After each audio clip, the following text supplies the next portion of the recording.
பிறந்த வீடு. சித்தப்பா மகனின் திருமணத்துக்காக ஒரு வாரம் முன்னதாகவே ஊருக்கு கிளம்பியாயிற்று. வேலைக்காரமாக கணவன் வர இயலாததால் மீண்டும் ஒரு தனி பயணம். நீண்ட இடைவெளிக்கு பிறகு ரயிலில் எனக்கான இடத்தேடி அமர்ந்து கண்களை மூடிக்கொண்டேன். நினைவுகள் சுழன்றன.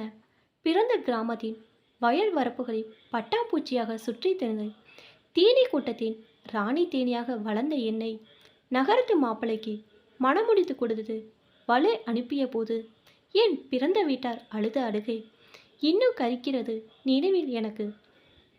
மாபெரும் நகரத்தின் அடுக்குமாடி குடியிருப்பில் கணவரோடு தனி குடித்தனம், புன்னகை மறந்த அண்டை வீட்டு மனிதர்கள், புகையும் நெரிசலுமான சாலைகள், எந்நேரமும் எதை நோக்கி ஓடும் மக்கள் என பரபரப்பான புதியதோர் உலகத்தை நான் வாக்கப்பட்ட நகரம் எனக்கு அறிமுகப்படுத்த அடிக்கடி பின்னோக்கியே ஓடின நினைவலைகள். அம்மாவின் சமையல், பாட்டியின் விடுகதை, தம்பி தங்கைகளுடன் கிணற்றில் நீச்சல், மொட்டை மாடியில் நிலாச்சோறு என ஒவ்வொரு நிமிடமும் சந்தோஷமாகவே கரையும். எந்நேரமும் கண்டிப்பு காட்டு அப்பாவும் பெரியப்பாவும் கூட பாசமாக தலைவருடி விட்டல்லவா சென்றார்கள். அண்ணன்களின் கவனிப்பும் சற்று அதிகமாகவே இருக்கும். உயிர் தோழியின் திருமணத்துக்கு போக வேண்டும் என்கிற எனது ஆசையை நிறைவேற்ற அம்மாவிடம் அனுமதி வாங்குவது தொடங்கி தார்பேர்ந்த ஒழுங்கற்ற சாலையில் சில கிலோமீட்டர் நடைப்பயணம் சென்று மெனக்கெடுவார் அண்ணன். அத்தை வீட்டில் சாப்பிட்ட இனிப்பு நல்லா இருந்துச்சு என்று சொன்னதே ஞாபகம் வைத்து தேடி எழுந்து வாங்கி வருவார் சித்தப்பா.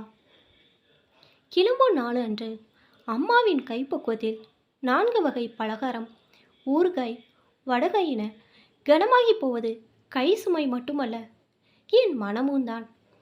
அடுத்து எப்போ வருவ? அடைக்கும் தொண்டையை சிறுமி கொண்டு சித்தி கேட்கும்போதே கண்கள் குளமாகி போகும் அனைவருக்கும். காலத்தின் ஓட்டத்தில் அம்மா வீடு செல்வது அருகி போக நட்சத்திர குவியலாக வாழ்ந்த என் பிறந்த வீட்டை அவ்வப்போது ஏக்கத்தோடு அசை போட்டு பார்க்கும் மனம் பொக்கிஷமாக பாதுகாத்து வரும் அந்த நினைவுகள் தான் மயில் இறகாக மனதை வருடி போய்ந்தன.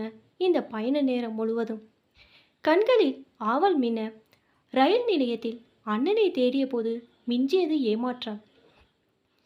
சௌக்கியமா பாப்பா? குரல் கேட்டு திரும்பினேன். பொக்கவாய் சிரிப்போடு பெட்டிக்காக கை நீட்டியபடி டிரைவர் தாத்தா.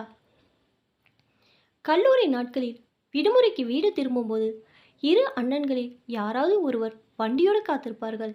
இன்று ஏன் வரவில்லை? ஏமாற்றத்தை ஜீர்ணித்து அவரை பின்தொடர்ந்தேன். ஊசி குத்திய பலூனாக உற்சாகம் வடிந்து போவதை தடுக்க முடியவில்லை. வீட்டினரை பார்த்ததும் மெல்ல இதழ் விரித்து மனம் பரப்ப தொடங்கியது சந்தோஷம். ஆனால் அதற்கும் அற்ப ஆயுள்தான்.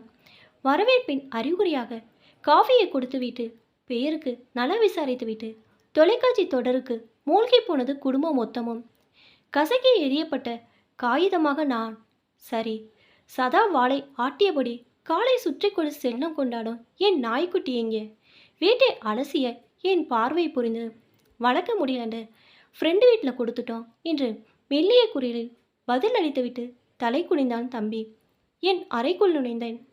கல்கியின் நாவல்களும் பாரதியார் கவிதைகளும் அலங்கரித்த என் புத்தக அலமாரியில் மின்னிய அண்ணன் பெண்களின் ஆடம்பர பொருட்களை பார்த்தபோது மனதை ஏதோ செய்தது. தூரத்தில் தனியாக நின்ற நிலவை ரசித்தபடி தூங்கி போனேன். மறுநாள் பஞ்சசானம் தெளித்த அகன்ற வாசலை பார்த்ததும் புகுந்த வீட்டின் ஸ்டிக்கர் கோலம் ஞாபகம் வந்தது.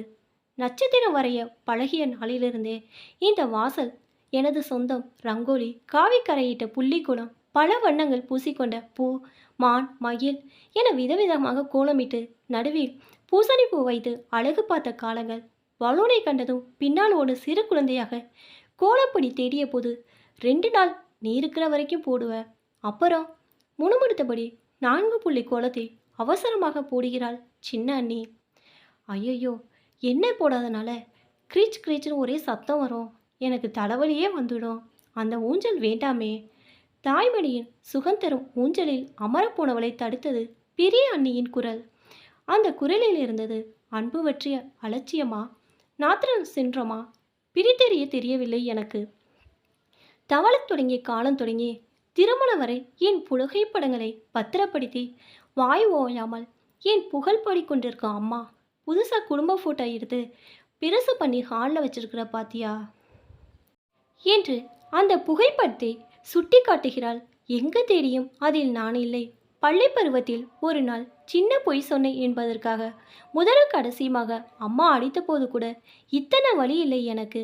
பேருக்காக 5 அதிர்சங்களோடு அன்னை கொடுத்து அனுப்பிய கல்யாண பலகார பையை மடியில் வைத்து பிரித்தபடி ரயிலே உட்கார்ந்திருக்கிறேன். ரிசீவ் செய்வதற்காக ஸ்டேஷனுக்கு வந்த கணவர் என்ன அம்மா வீட்டை விட்டு வர இன்னும் மனசு இல்லையா என்றார். திருமணத்துக்கு பின் மாறிப்போது பெண்களுக்கு முகவரி மட்டுமல்ல பிறந்த வீட்டு உறவுகளும் உரிமையும் கூட தான் என்று நான் புரிந்து கொண்டதை எப்படி சொல்வேன் அவரிடம். ஜன்னல் வழி வந்த காற்று மட்டும் என் கண்ணீர் பார்த்தது. இப்போ தான் என்னோட சேனல் ஃபஸ்ட் டைம் பார்க்குறீங்கன்னா சப்ஸ்கிரைப் பண்ணிக்கோங்க. பக்கத்தில் இருக்க பெல் ஐக்கனை ப்ரெஸ் பண்ணிக்கோங்க. இப்போ தான் நான் ஓதுற வீடியோ போடும்போது உங்களுக்கு நோட்டிஃபிகேஷனில் வரும். தேங்க்ஸ் ஃபார் வாட்சிங்.